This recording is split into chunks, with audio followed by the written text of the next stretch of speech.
10 मई 1857 10 मई 1857 की दोपहर बाद मेरठ छावनी में सिपाहियों ने विद्रोह कर दिया।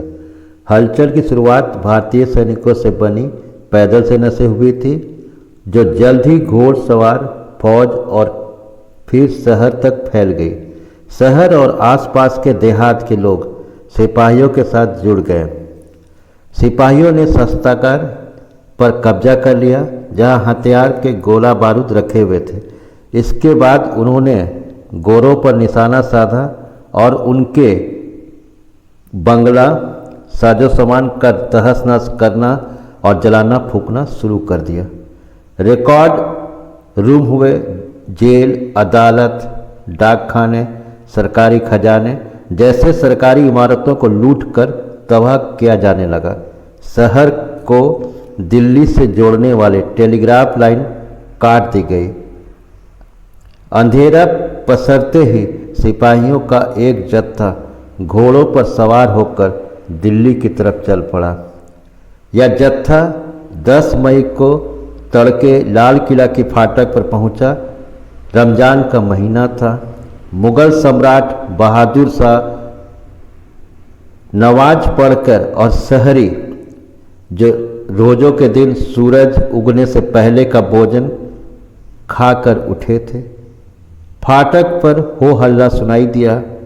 बाहर खड़े सिपाहियों ने जानकारी दी कि हम मेरठ के सभी अंग्रेज पुरुषों को मार कर आए हैं, क्योंकि वे हमें गाय और सुअर की चर्बी में लिपटे कारतूस दांतों से खींचने के लिए मजबूर कर रहे थे।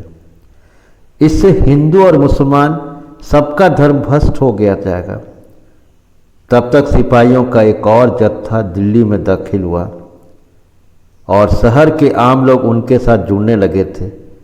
बहुत सारे यूरोपीय लोग मारे गए। दिल्ली के अमीर लोगों पर हमले हुए और लूटपाट हुई। दिल्ली अंग्रेजों के नियंत्रण से बाहर हो चुकी थी। कुछ सिपाही लाल किला में दाखिल होने के लिए दरबार में शिष्टाचार का पालन किए बिना बेधड़क किले में घुस गए थे। उनकी मांग थी कि बादशाह उन्हें अपना आशीर्वाद दें। सिपाहियों से घिरे बहादुर शाह के पास उसकी बात मानने के अलावा और कोई चारा न था। इस तरह इस विद्रोह में एक वैधता हासिल कर ली, क्योंकि अब उसके पास मुगल बादशाह के नाम पर चलाया जाने वाला आंदोलन था।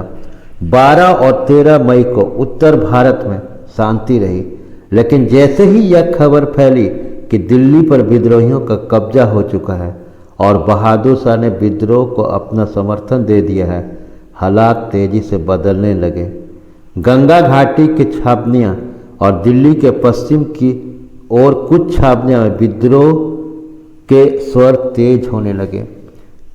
इसी चित्र के साथ इसका जो डिस्क्रिप्शन है, sipahi and peasant gather forces for the revolt that spread across the plain of North India 1857। तो इसका विद्रोह जो चालू होता है, ये विद्रोह जो मैंने अभी आपको बताया, when people rebel 1857 and after, ये क्लास 8 का चैप्टर 5 का पार्ट 2 है। पार्ट 1 में मैंने चर्चा किया था कि गवर्नर जनरल कैसे डी फैक्टो बन जाते थे, कैसे फिर गवर्नर जनरल की अपॉइंटमेंट होने लगी, फिर कैसे गवर्नर जनरल को वायसराय की पदवी 1858 में मिल जाता है। तो वो जो 58 में वायसराय की पदवी मिलती है वो इसी आंदोलन के चलते हुआ था। चलिए देखते हैं इसको, एनसीईआरटी को बेस मानते हुए हम लोग देखते हैं कि इस 1857 के विद्रोह के क्या कारण थे, उस समय की क्या परिस्थिति थी, लोग क्या जानना चाहते थे। पॉलिसी एंड द पीपुल की नीति क्या थे, और जनता क्या चाहते थे। तो in the previous chapter you looked at the policies of east India company. आपने पिछले जो चैप्टर्स थे 3-4 में पढ़ा कि किस तरह से उनका पॉलिसी था, सब्सिडरी अलायंस या फिर माने रैयतवाड़ी सिस्टम। तो इस and the effect they had on different people, और उनका जो भी पॉलिसी था, तो जो डिफरेंट पीपल थे, अलग अलग पीपल के लोग रहने वाले थे। जो विद्रोह 1757 बैटल ऑफ प्लासी से स्टार्ट हुआ था, वो 100 वर्ष के आते आते 100 वर्ष के बरसी में 1857 होते होते वो बैटल ऑफ प्लासी में, जिस बैटल और प्लासी जो कि 1757 में अंग्रेज़ों को मिल चुका था, और वो 100 साल होते होते एक आंदोलन का रूप ले लिया। तो क्या ये 100 साल बरसी होने के लिए उन्होंने भारतीय लोग एक ठान लिए थे कि हम लोग एक आंदोलन करेंगे? तो Kings and queen's, peasants, landlords, कौन कौन प्रभावित थे अंग्रेज नीति से? चाहे वो राजा हो, रानी हो, किसान हो या भूमिपति हो, ट्राइबल्स हो, सोल्जर्स हो, were all affected in different ways, and you have also seen how people resist policies and action that harm their interest or go against their sentiment. Nawab lose their power. नवाब जो थे, चाहे वो ये हैदराबाद के हो, जैसे आपने सबसे, तो since mid 18th century nawab and raja had seen their power erode, कि नवाब और राजा को 18th सेंचुरी जब 1757 के बाद उनको लगा कि उनकी सत्ता खत्म होने वाली है, they had gradually lost their autonomy and honour resident. अब यहाँ पर देखिए, ये जो अथॉरिटी और ऑनर था, उनका जो सम्मान था, उनका जो सत्ता था, खत्म हो रहा था।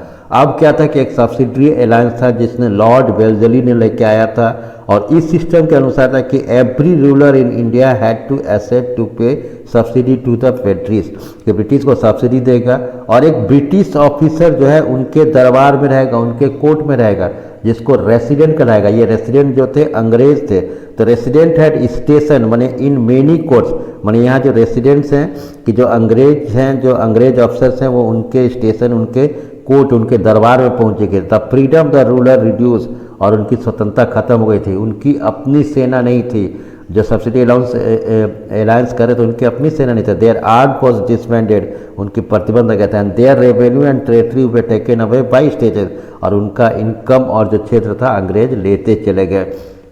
Many rural families try to negotiate मैंने समझौता with the company to protect their interest. For example Rani Lakshmibai to Jhansi. अब सब्सिडरी अलायंस सबसे पहले कौन मानने वाले थे? तो हैदराबाद के निजाम जो थे 1798 में उन्होंने जो था सब्सिडी अलायंस एक्सेप्ट कर लिया। उसने अपने जो कोर्ट में जो रेसिडेंट थे अंग्रेज अफसर थे उनको अलाउ कर दिया। फिर उसको 1799 में मैसूर ने अलाउ कर दिया। उसके बाद जाके आगे देखेंगे, wanted the company to recognise her adaptation as heir of the kingdom after death of her option. Rani Lakshmibai ने कंपनी से रिक्वेस्ट किया, समझौता करने की कोशिश किया कि उनका बेटा को जो है मैंने घोषित किया जाए, मैंने कि जो राजकुमार घोषित किया जाए, लेकिन ऐसा नहीं हुआ। नाना साहब जो कि एडेप्टेड सन थे पेशवा बाजीराव के, बाजीराव सेकंड के, इसमें मैंने जो एंग्लो मराठा वार है उसमें मैंने समझाया था। प्लीटेड एड, उसने मैंने अंग्रेज को समझाने की कोशिश की, he be given the father pension, कि उनको जो पिताजी को पेंशन मिलता था वो उसको ही मिले। When the latter died however the company confident of its superiority, लेकिन कंपनी ऐसा कुछ भी नहीं किया। उनको पता था कि वो एक जो है वो बढ़त बनाए हुए है, उनका मिलिट्री पावर ताकत है। टर्न डाउन दिस पीरियड, और इसको कुचल के रखा। अब अवध जो था वो एक टेरिटरी था, उसको भी 1801 में अवध ने भी सब्सिडरी अलायंस को एक्सेप्ट कर लिया था। लेकिन 1856 में ये बहुत बुरा दिन था, उसने अवध के राजा को माने गवर्नर जनरल जो थे डलहौजी ने वो डिक्लेयर किया कि वो क्षेत्र जो है वो मिस गवर्नमेंट चल रहा है, वहाँ पर ध्यान नहीं दिया जा रहा है, तो उसको उसने अपने में मिला दिया। उसने कहा कि ये जो अवध जो डलहौजी थे गिलास को लिए हुए थे, और गिलास जो था चेरी का रस था, उसमें कहा कि यह गिलास फल एक दिन हमारे ही मुंह में आकर गिरेगा। और 1800 जब उसने अवध को रियासत में कहा था कि 1851 में कहा था, और 1856 में इस रियासत को औपचारिक रूप से ब्रिटिश साम्राज्य का अंग घोषित कर दिया गया।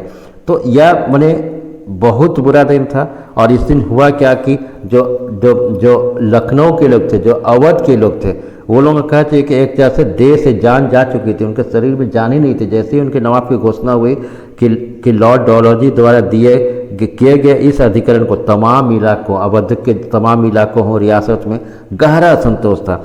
लेकिन इतना गुस्सा कहीं नहीं था जैसा उत्तर भारत में को शान कहे जाने वाले अवध की रियासत में था। अवध की रियासत में था। यहाँ के नवाब, उसके जो अवध के जो नवाब थे बाजिद अली शाह जो थे यहाँ के नवाब थे, को यह कहते हुए गद्दी से हटाकर कलकत्ता निशासित कर दिया गया कि वह अच्छी तरह शासन नहीं चला रहे हैं। तो यहाँ पर यह था कि the company even began to plan how to bring the Mughal dynasty to an end. उन्होंने मुगल डायनेस्टी को भी ख़त्म करने की कोशिश किया कि मुगल डायनेस्टी नहीं रहे। The name of the Mughal king was remove from the coins minted by the company. जो कंपनी से जो सिक्का निकलता था वहाँ राजा का नाम हटा दिया गया। और 49 आते थे 1849 governor general Dalhousie announce that after the death of Bahadur Shah Zafar the family of the king would shifted out the Red Fort की रेड फोर्ट जो लाल किला जहाँ पर मुगल सम्राट बहादुर शाह जफर जो मैंने बताया किस तरह संगे जाके वहाँ से उनके मरने के बाद जो है वो मतलब कि परिवार को निकाल दिया जाएगा और दिल्ली के अलग जगह लिखा जाएगा। तो गवर्नर जनरल जो लॉर्ड कैनिंग थे जो कि डॉलजी के बाद थे decided that Bahadur Shah would be the last Mughal king and after his death none of his descendant उन्हें उसका जो आने वाला पूर्वज है would be recognise as the king. वह किंग नहीं कहलाएगा यानी बहादुर शाह मुगल सम्राट के मुगल जो वंश के थे मुगल डायनेस्टी के थे उसके अंतिम शासक होंगे। मिलते हैं नेक्स्ट वीडियो में। Thank you.